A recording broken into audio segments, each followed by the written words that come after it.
Allah ketahuan, tahu kau nanti. Paham ya? Karena takwa Allah. Ingat ya, hati bisa menjadi bersih dengan takwa, dengan taat, dengan meninggalkan maksiat. Enggak ada cukup orang enggak usah. Yang penting hati ini healing untukmu. Lakon mangan healing cukup tak kenyang kon. Apa maneh salat? Ya. Rezeki duniawi yang sudah Allah Subhanahu wa taala ya nyatakan sudah ditanggung, rezekinya kita ini sudah ditanggung sama Allah, tidak mungkin meleset. Kau diciptakan dalam kandungan ibumu itu sudah ditulis rezekimu seajalmu sakabeh. Ngerti? Kau masih perlu usaha di dalam hal rezeki. Wakif urusan akhirat kau tidak mau usaha, tidak ada yang nanggung, akhiratnya kau siapa yang nanggung? Rasulullah ya kalau kau mati dalam keadaan iman Islam. Kalau kau mati dalam keadaan mukmin muslim masih bisa dapat syafaat Nabi. Hatta kau ahli dosa besar. Ngerti? Dan siapa yang nanggung kita bisa mati dalam keadaan muslim mukmin ini? Makanya semasa hidup itu biasakan berbuat taat. Ngerti ya? Karena orang mati itu akan sesuai dengan kebiasaan hidup. Yamutul mar'u ala ma 'asha alaih. Seseorang itu akan mati sesuai dengan kehidupan semasa dia hidup. Amal perbuatan semasa dia hidup. Wa yub'atsu 'ala ma mata alaih, dan seseorang itu akan dibangkitkan dari kuburnya sesuai keadaan dia mati. Matinya dalam keadaan takwa Allah, matinya dalam keadaan menghindari sesuatu maksiat karena Allah. Paham ya? Dibangkitkan dalam keadaan tersebut, matinya dalam keadaan tersebut. Hidupnya dan senantiasa dalam keadaan takwa, matinya dalam keadaan takwa. Ngerti ya? Seperti itu ya, akhi. Lah orang kebiasaan maksiat ini nanti menjadi apa? Wis kau ndak usah ndelek hodam. Ojo cek hodam bandul kau. Loh iya. Oh alafu ya. Hodam itu. Jin sama malaikat itu setiap orang ini ada. Setiap diri manusia ini ada jin, ada malaikatnya. Paham ya? Setiap diri manusia ini ada nafsu, ada ruhnya. Paham? Tinggal bagaimana kita memperkuat sisi yang baiknya, sisi malaikat, sisi ruh, jangan sisi nafsu. Ngerti? Nafsu itu kalau kau ikuti ittiba'ul hawa, mengikuti hawa nafsu, kecondongan keenaan yang terus menerus tanpa kau ikuti sunnah baginda Nabi, nanti kau ketagihan, nanti kau keasikan, sampai kalau kau tidak ikuti itu nafsunya kau sumpah. Banyak ada orang seperti itu. Nah, ndek anak saiki kon lek gak ngerokok ngeluh ndak ndas. Ayo. Mergone mau biasa no. Ngerti ya? Sama orang kalau dibiasakan zikir, walladzina amanu asyaddu hubban lillah. Orang-orang beriman itu asyaddu hubban lillah. Cintanya, ketagihannya kepada Allah asyad, lebih berat, Pak. Ngerti? Orang yang beriman, para aulia salihin itu di dalam zikrullah, nikmatnya, lezatnya yang mereka rasakan daripada ketenangan jauh lebih nagih, lebih menenangkan daripada maksiat-maksiat yang biasa dilakukan oleh orang ahli maksiat. Gitu. Paham ya? Lawang hal maksiat, hal yang Allah murkai bisa membuat kau tenang. Wakif, hal-hal yang membuat Allah ridha. Ngerti enggak ini maksudnya? Jangan pusing inti. Udah kalau apa yang datang dari Allah dan Rasulnya masukkan sini, imani, masukkan sini. Paham ya? Terlalu kau gini tak mampu kau. Melbono gini, iman. Wa may yuti'ir rasul faqad ata Allah. Siapa orang yang taat kepada Rasulullah, dia taat kepada Allah. Itu. Paham ya? Air. Apalagi bentuk-bentuk khawarikul adat yang sifatnya suri ini yang nampak. Ya, bentuk-bentuk khawarikul adat yang sifatnya nampak. Bisa merintahkan angin gini. Jangan langsung kau ikuti orang seperti ini, kata Imam Ghazali. Tapi kembalikan semua kepada bagaimana dia di dalam menerapkan syariatnya Allah Subhanahu wa ta'ala. Pernah dikisahkan ya, Al-Imam Abu Yazid Al-Bustami, seorang wali, ya, orang wali besar ini, alim, alamah, wali. Pernah dikisahkan beliau ini ya, mendengar ada seorang yang terkenal dengan kekeramatannya dan kewaliannya, kesolehannya di daerah sini. Kemudian Imam Abu Yazid Al-Bustami ini berangkat dengan beberapa temannya. Untuk apa? Untuk ziarah kepada tempat orang soleh ini. Sampai di tempatnya, di daerahnya, ternyata ada di masjid. Didatangi masjid, ternyata orang yang katanya keramat ini, orang katanya wali ini, buang ingus atau ludah di pengimaman masjid. Paham ya? Buang ego ini. Dari situ. Itu kan secara akhlak sudah tercela. Paham ya? Ayo balik. Tak perlu dari barokah wong kayak gini. Karena dia sudah merendahkan syiarnya Allah Subhanahu wa taala. Kita enggak perlu mengagungkan orang seperti ini. Enggak perlu belajar, enggak perlu minta apanya gitu. Hatta muslim. Ini muslim loh ini. Wakif orang yang enggak pernah sholat ente percaya. Sholat enggak tahu. Ngomong ini ngomong ngono mau percaya. Goblok kon. Ambil dukun-dukun itu loh. Paham loh? Tuh, kau enggak pernah sholat, enggak pernah gini kau percaya. Lah ini orang sudah terkenal karamah ini. Cuman karena ada adab-adab syariat yang tidak dia perhatikan sama Imam Abu Yazid Al-Bustami. Ojo. Kan ya? Sama Imam Abu Yazid Al-Bustami enggak direken. Paham ya? Adab syariatnya enggak diperhatikan sama orang. Itu loh. Ya, akhi. Mengukur segala sesuatunya dengan syariat baginda Nabi Shallallahu Alaihi Wasallam. Paham ya? Ada orang terbang, ya apa soal ini? Pemahaman ilmunya, diamalkan tidak ilmunya? Ya apa? Track recordnya di dalam muamalat sama orang. Oh ilmunya luas, doktor, profesor, paham ya? Tapi suka duit korupsi, gaya apa ini? Paham ya? Suka duit haram, waroknya kurang. Nah, tidak ada waroknya. Biasa dia makan duit-duit kayak gitu lah. Itu wali, ngerti? Wali pun joko temenan, wedi, ya apa? Di Usman, mobilnya parkir di depannya bank ya. Mending kongkon didol, soalnya wedi takoni mobilku mari parkir ngarepe bank. Padahal nek parkir tok. Saking wedine ning Gusti Allah Taala. Paham itu akan yang namanya riba itu. Tahu riba itu kau? Paling rendahnya orang riba itu kayak orang ngumpuli ibunya.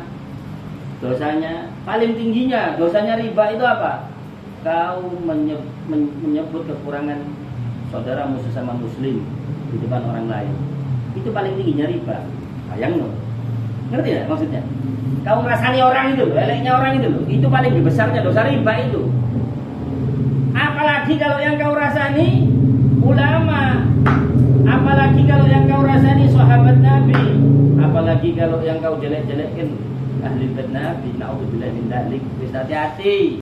Jangan kalian asal duduk kepada setiap orang yang alim. Orang alim ini loh enggak boleh duduk. Enggak semuanya orang alim itu bisa kita kumpuli, bisa kita deketi. Kecuali duduklah kata Nabi dengan orang alim yang mengajak kalian meninggalkan hal yang 5 menuju hal yang 5. Duduklah kalian kepada orang alim yang mengajak kalian minasyak ilal yakin, mengajak kalian meninggalkan keraguan-raguan menuju keyakinan. Duduk sama orang alim itu sekiranya orang yang dapat meningkatkan keyakinan Anda kepada Allah, meningkatkan keyakinan Anda kepada syariat baginda Nabi, membuat Anda cinta sama Nabi, yakin sama Allah dan Rasulnya. Paham ya? Mau dia pakai ilmu model apa? Ya apa Nabi Musa? Ditawur ambil para tukang sihir. Paham ya? Sempat ngeter kon innaka antal a'la. Aja khawatir, la takhaf. Aja khawatir Musa. Kau itu lebih tinggi dari dia. Kau bersama saya Rabbul Alamin. Paham ya? Ayo jangan ngeter, hadapi. Ngono. Lo manusiawinya manusia kalau ngadepi secara manusia lemah manusianya. Jangan yang ditawur kau. Paham? Kau ngomong satu, yang ngomong 20 orang ya apa kau? Suaranya kau tidak kedengeran ya. Ini kalau ngomong, belum masalah gitu ya. Tapi kalau kau bersama Allah, bersama Rasulullah, siapa yang bantu kau? Oh? Allahu waliyul ladzina amanu. Allah lah pembela, penolong orang-orang yang beriman. Yukhrijuhum minadh dhulumati ilan nur. Yang mengeluarkan mereka daripada kegelapan menuju cahaya. Walladzina kafaru awliya'uhum taghut. Ya. Dan orang-orang yang kafir itu penolong-penolong mereka itu siapa? Taghut, setan, iblis. Ya. Yukhrijuhum minan nur ila dhulumat, mengeluarkan mereka dari cahaya menuju kegelapan. Jadi jek takok de ilmu setan hobib, jek tak sentak menepata dukun bib. Pergi sampai nih santet kakek, santet lo santet mate. Paham kau?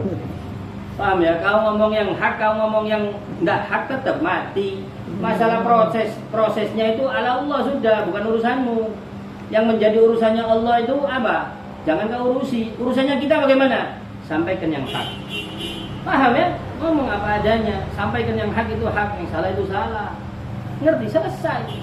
Kalau kau orang hak tidak bisa sakit, Nabi sakit. Nah kau kok tidak mau sakit? Sayyidina Ali pedeng Pak. Sayyidina Umar itu cocok. Paham kok ya? Siapa lagi? Banyak sahabat-sahabat mulia. Nabi capok sihir Pak. Terus mengurangi kedudukan Nabi. Lu Nabi pernah kena sihir sama orang Yahudi. Paham sampai? Istri Nabi, Sayyidah Aisyah pernah kena sihir. Sayyidina Ali pernah. Terus mengurangi kedudukan mulia mereka di sisi Allah. Tidak.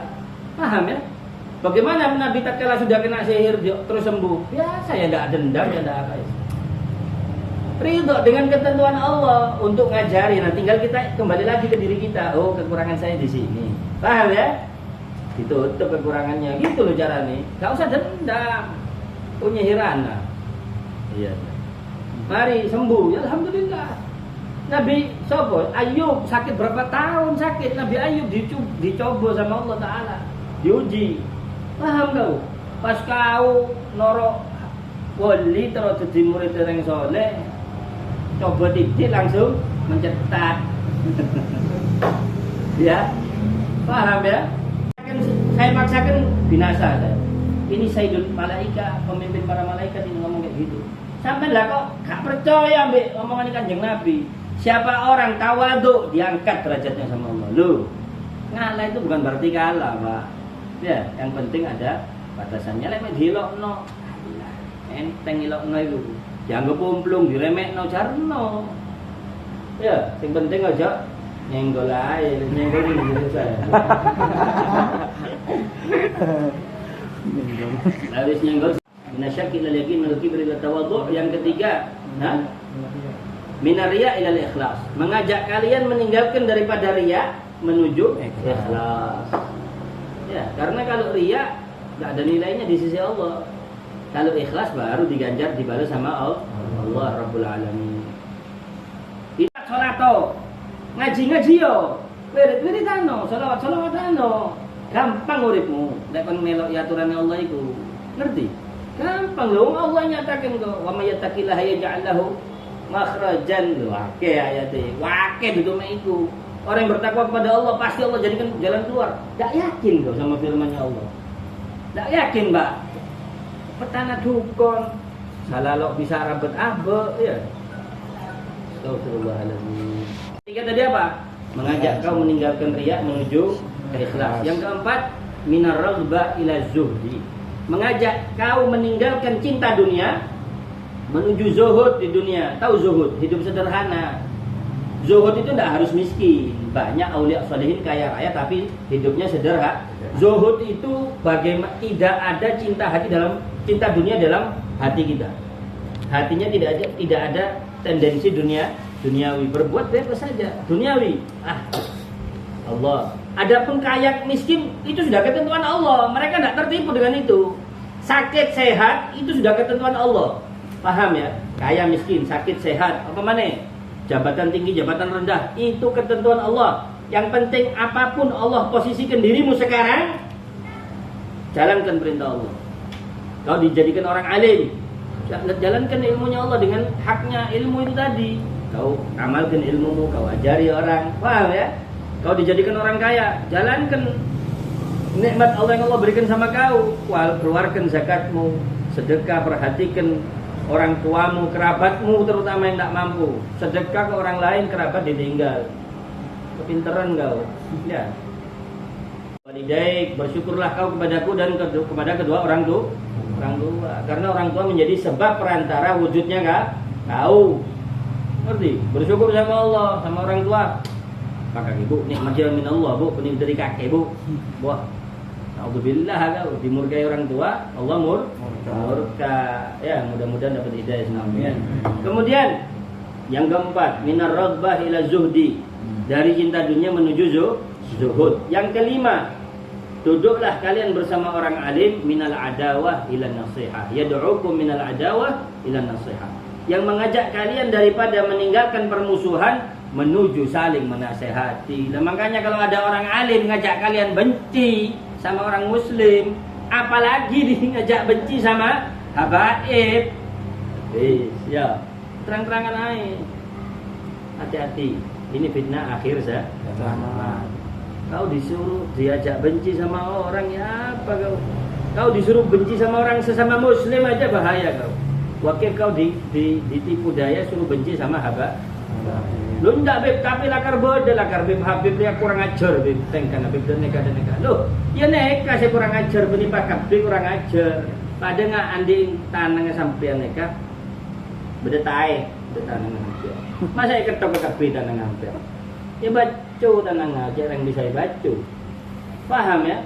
Yang luka, yang kena naudzubillah min dzalik, masallallahu alaihi wa yang kena gula, yang bucok gengkriging, yang diketok ya geriging toh, bukan semua tangannya diketok, ngerti ya? Seperti itu, paham kau? Habaib itu tidak maksum, keturunan Nabi itu tidak maksum, sahabat Nabi tidak maksum, yang maksum itu cuma para Nabi. Beb kan ada hadisnya ini, supaya kalian paham ini, terutama orang-orang ini ya. Dengarkan baik-baik ya, Nabi SAW pernah bersabda, la fadla lil Arab, tidak ada keutamaan untuk bangsa Arab dengan bangsa selain Arab kecuali takwanya kepada Allah. Ada itu hadisnya Pak.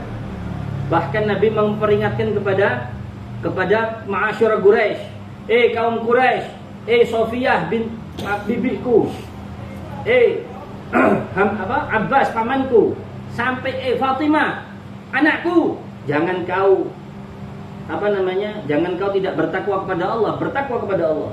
Jangan kau nanti menghadap Allah hanya membawa nama kekerabatanmu denganku saja. Jangan. Fa inni la ughni ankum minallahi syai'a. Saya tidak mampu menghadapi ketentuan Allah kalau Allah berkehendak. Maksudnya apa? Ini menjelaskan hablum minallah. Dengarkan baik-baik ya. Jangan ente campur aduk hablum minallah seseorang dengan hablum minannas. Contoh, hablum minallah, inna akramakum indallah atqakum, sesungguhnya yang paling mulia di antara kalian di sisi Allah adalah yang paling bertakwa. Indallah, di sisi Allah, berarti hablum minallah. Makanya Nabi SAW bersabda, "Lau anna Fatimah binti Muhammad sarakot laqata'tu yadaha." Kalau Fatimah binti Muhammad nyolong, tak ketok tangannya, kata Nabi. Ini menunjukkan apa? Syariatnya Allah, agamanya Allah di atas segala-gala. Hatta nasabnya bin siapa kau, mumul jenaka di apa, ngelanggar syariat tetap dihukum sesuai syariat. Itu loh hukum syariat. Karena kehidupan ini aturannya dengan syariat. Mau kau jabatannya bin Nabi siapa? Anaknya Nabi Nuh, tidak beriman sama Nabi Nuh. Ya apa akhirannya? Celaka. Korun itu siapa Pak? Sepupunya Nabi Musa alaihissalam. Dan Korun itu diriwayatkan a'lamun nas bi Taurah ba'da Musa wa Harun. Orang yang paling alim, paling tahu, paling ngerti dengan kitab Taurat setelah Nabi Musa dan Harun. Tapi dia tidak taat kepada Nabi Musa, sepupunya sendiri. Ya, sombong, tertipu dengan kehidupan duniawinya yang begitu kaya raya dia. Ya apa akhirannya? Binasa. Abu Lahab pamannya Nabi binasa, paman loh ini, Quraisy loh ini. Bahkan di Maulid dibaikan sudah disebutkan, inna Quraisyan kanat nuran baina yadayillahi qabla ayakhluqa Adama bi alfai am. Yusabbihullah ta'ala dzalika nur wa tusabbihul malaikatu bitasbihih. Kan gitu. Ini riwayat hadis sahih ini. Sesungguhnya bangsa Quraisy itu adalah telah Allah ciptakan 2000 tahun terlebih dahulu sebelum Allah menciptakan Nabi Adam. Yang dimana nurnya bangsa Quraisy ini senantiasa bertasbih kepada Allah Subhanahu wa taala, dan seluruh malaikat Allah bertasbih sesuai dengan tasbihnya nurnya bangsa Quraisy. Apa ini? Kok seakan-akan berbeda ini, bertentangan ini hadis ini. Yang satu Nabi mengatakan saya tidak bisa apa-apa di hadapan Allah. Yang satu Nabi menceritakan bagaimana kemuliaan suku Quraisy. Bahkan dalam hadis sahih Nabi mengatakan bughdul Arab nifaq. Membenci suku Arab itu munafik, salah satu sifat munafik. Loh ini kok bertentangan, Beb? Ini hablum minan nas. Ngerti? Kalau hablum minallah takwa yang dinilai. Kau mau anaknya siapa? Tidak beriman sama saya. Tak hilang no kemuliaanmu bisa. Kemuliaan nasabmu, kemuliaan ilmumu, kemuliaan hartamu, kemuliaan pangkatmu. Kau tidak beriman sama saya, tak hilangkan. Bisa. Ngerti ini maksudnya ya? Tapi kalau kau beriman, Selama kau beriman kepada Allah, kau berbuat dosa, ya kau bisa bertobat. Kan gitu. Ngerti ya? Habib maksiat, ya dosa, bisa bertobat enggak? Bisa. Kau baca hadis yang berkaitan dengan bab syafaat bagi Nabi sallallahu alaihi wasallam. Siapa yang berhak menerima syafaat Nabi nanti di hari kiamat? Setiap mukmin muslim selama ada syarat iman dan Islam. Kalau tidak keluar dari agama baru Habib murtad, baru tidak ada manfaatnya dia punya nasab. Selama dia masih mukmin, masih muslim, ya bermanfaat. Masa lo muljabah dari turunan Nabi, Pak? Sampai Andi sapi juara karapan juara 1 aja, ya buduknya dicari sama sampai anaknya, ya ayam, ya semua. Masa tidak jadi mulia, jadi anak turunannya Nabi? Bahkan umatnya menjadi sebaik-baik kuntum khaira ummatin ukhrijat linnas. Bahkan Nabi Musa minta jadi umatnya Muhammad. Nabi Musa loh, dengarkan ini ya, ini pakai logikanya ya. Nabi Musa makhluk Nabi paling mulia nomor 3 setelah Rasulullah, Nabi Allah Ibrahim, Nabi Musa alaihissalam. Nabi Musa minta sama Allah, ya Allah, Allahumma ja'alni min jumlati ummati Ahmad, jadikan saya termasuk golongan umatnya Muhammad. Tidak dikasih sama Allah. Kau, kita tanpa minta dikasih sama Allah jadi umat Muhammad. Apakah kau berhak mengaku lebih mulia dari Nabi Musa? Tidak bisa. Ngerti ini maksudnya? Itu loh. Dzalika fadlullah yu'tihi man yasha. Itulah keutamaan yang Allah berikan kepada siapa saja yang Allah kehendaki. Tidak perlu kau iri, sama kayak rezeki. Saya lahir tidak minta saya jadi Habib. Kau juga lahir tidak minta jadi reng Jawa. Coba tahu kok jadi reng Lebanon, Bib, mancung-mancung. Mau tahu deh ya malaikat apa namanya? Browsing Bib, Bib malaikat. Saya mancung kayak gini ya hidungnya ya, matanya kayak gini malaikat. Tidak bisa. Lagi kita ini makhluk. Namanya makhluk itu nerimo diciptakno ya trimon. Kabeh wujudmu iki nikmat minallah syukurono ngono lho. Syukure apa ya ikuti kanjeng nabimu. Ngerti ya? Dengarkan ya, hablum minallah harus ada iman. Mau mulia bagaimana, mau hartanya tinggi bagaimana, mau jabatannya tinggi bagaimana, tidak beriman sama Allah hilang itu semua bentuk kemuliaan. Tapi kalau dia masih ada iman kepada Allah dan Rasulnya, ya mulia kau. Masa bintu Nabi tidak mulia?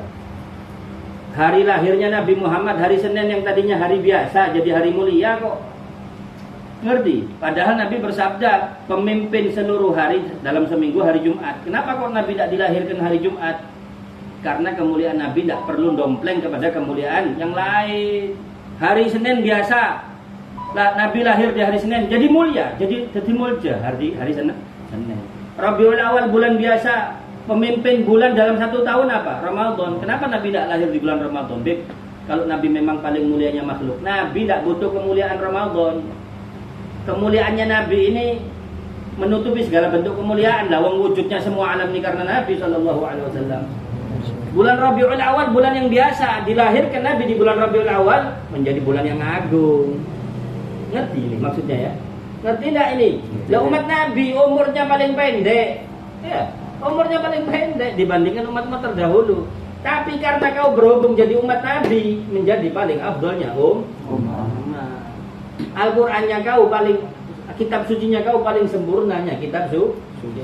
Sahabatnya Nabi paling sempurnanya sahabat. Ahlul baitnya paling mulianya ahlul bait. Dengarkan baik-baik ya. Dengarkan baik-baik. Nabi SAW bersabda, khairukum khairukum li ahli wa ana khairukum li ahli. Sebaik-baik siapa orang yang paling baik di antara kalian? Orang yang paling top. Orang yang paling baik terhadap keluarganya, dan aku adalah orang yang paling baik terhadap keluargaku. Lah mosok sampai sudah banyak dengar kan bagaimana cintanya baginda Nabi SAW kepada umatnya, sampai tatkala turun firman Allah Subhanahu wa taala wala saufa yu'tika rabbuka fatarda, Nabi bersumpah demi Allah, ya Allah, saya tidak ridho ada satu umat saya yang beriman kepadamu masih masuk neraka, selama-lamanya di neraka saya tidak ridho. Wah banyak Pak ceritanya Nabi, bagaimana Nabi sampai nangis setiap malam, nangisi kita umatnya supaya umatnya selamat dari neraka. Wakil bagaimana keluarganya, Pak? Nah umat ini disayang Pak ngono apa maneh keluargane iki pikiran naik. Oh enggak boleh Nabi cinta keluarganya melebihi umatnya gitu. Enggak boleh Nabi. Enggak boleh, Beb. Nabi cinta keluarga melebihi umatnya gitu dah. Tak boleh. Dah kau tak boleh. Gurumu cinta sama anak putu ini melebihi cinta sama umatnya, sama santrinya. Dia berhak loh, Nabi juga manusia kok. Paham ini maksudnya ya? Jadi hablum minanas beda sama hablum minallah. Ada anak ilmunya lebih tinggi, lebih soleh daripada orang tuanya. Boleh anak tadi ngomong, apa pak kakinya taneh, engkau lulusan Al-Azhar, apal ria. Boleh kurang ajar kayak gitu sama orang tuanya? Nggak boleh anak. Walaupun anaknya secara hablum minallah mungkin lebih soleh, mungkin lebih ilmunya lebih tinggi, tapi tetap tawaduk sama orang tuh. Yang gitu pak, sama habaib itu. Kadang Habibnya bodoh. Paham ya? Bodoh Habib. Oh, turunan kanjeng Nabi ya, Bib. Makanya perintah dari Allah, illal mawaddata fil qurba. Katakan Muhammad, saya tidak minta upah dari risalah yang saya bawa ini. Ya, orang bisa jadi wali, bisa jadi kekasih Allah karena siapa? Karena risalah Muhammad ini tadi. Ngerti ya? Kau tidak boleh minta upah Muhammad kecuali pesenkan, sayangi kerabatku. Sampai sahabat tanya di dalam riwayat hadis yang lain, "Waman qarabatuka ya Rasulullah?" Allati wajabat alaina mawaddatuhum. Siapa kerabatmu itu wahai Rasulullah yang wajib bagi kita untuk mencintai mereka? Ali wa Fatimah wa Hasan wa Husain, kata Nabi sallallahu alaihi wasallam. Paham ya? Ali, Fatimah, Hasan dan Husain. Berarti selainnya Ali, selainnya 4 ini tidak termasuk. Kau ini apa? Bacaan hadis yang mengenai Imam Mahdi itu. Bagaimana Nabi menyebutkan Imam Mahdi itu termasuk anak turunan, termasuk ahlul bait tuh. Bagaimana Nabi menyebut Imam Mahdi itu termasuk ahlul baitnya? Lah masa cuma ahlul bait itu cuma Hasan, Sayyidina Ali, Sayyidatuna Fatimah, Sayyidina Hasan dan Husain. Ini ngerti maksudnya? Wis, ojo dibodoh, Bu. Seorang murid lebih alim dari gurunya, lebih soleh, makomnya lebih tinggi dari gurunya. Banyak yang seperti itu, kayak Syekh Abdul Qadir Jailani, nyalip makom gurunya ada, sebagian aulia kayak gitu. Ngerti ya? Tapi tetap namanya murid tawaduk kepada guru. Gitu loh Pak. Ana hablum minallah, ana hablum minanas. Hablum minanas aturane dhewe. Anak tetap wajib tawaduk kepada orang tua. Sampai kau sholat itu loh, baca sholawat tak ada wa ala ali Muhammad, tak sah sholatnya kau. Batal. Ngerti ya? Paham ya? Cinta ahli. Beb, ada Habib dojen ngenom, beb, dojen mabuk, dojen narkoba. Selamatkan dari narkoba, itu sayang kau berarti. Jangan malah, oh neser Habib, ya beb, neka beb, saksi beb, iya beb sabu beb, iya beb Long England beb, iya black label beb. Ya itu malah dolim kau. Orang Muslim aja kata Nabi apa? Unsur akhaka zaliman au mazluman. Tolonglah saudaramu dalam keadaan zalim atau terzalimi. Ya Nabi, bagaimana kita menolong saudara kita yang berbuat zalim? Dengan kau mencegah dia dari perbuatan zalim, kau nolong dia berarti, ngerti? Ada Habib mau khomer, mau nyabu, Allah Habib jadi iya Habib. Kaki ini kan foto nak kanjeng Nabi. Kaki mau dosa, Habib dosa 2 kali kan. Iya pak yang ada iya, ngerti? Polisi nyolong sama berandalan nyolong, lebih malu mana harusnya?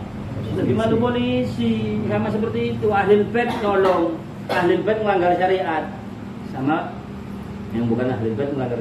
Harusnya ahlul bait lebih malu, dosanya 2 kali. Sama kayak kau maksiat di bulan Ramadan, maksiat di luar bulan Ramadan, mana lebih besar? Di bulan Ramadan, kau maksiat di masjid sama maksiat di luar masjid, mana lebih besar? Ya itu loh, pakai otaknya ya. Jangan mau digoblok-goblok sama orang. Oh takwa Allah. Lah siapa yang paling bertakwa kepada Allah? Nabi Muhammad ya. Inna akramakum innallaha atqakum. Siapa atqakum? Siapa yang paling bertakwa? Ya Rasulullah sallallahu alaihi wasallam. Siapa lagi? Oh enggak, ini untuk umum ya sudah, ini hablum minallah kalau untuk umum. Kalau hablum minanas tetap ada aturannya. Anaknya lebih alim. Aduh Pak, Bu, kakek ngaji lo bisa ngajarin engkau anak kakek. Engkau aja lulus S3, Bu, profesor. Bisa ngomong kayak gitu anak sama orang tuanya? Tak boleh.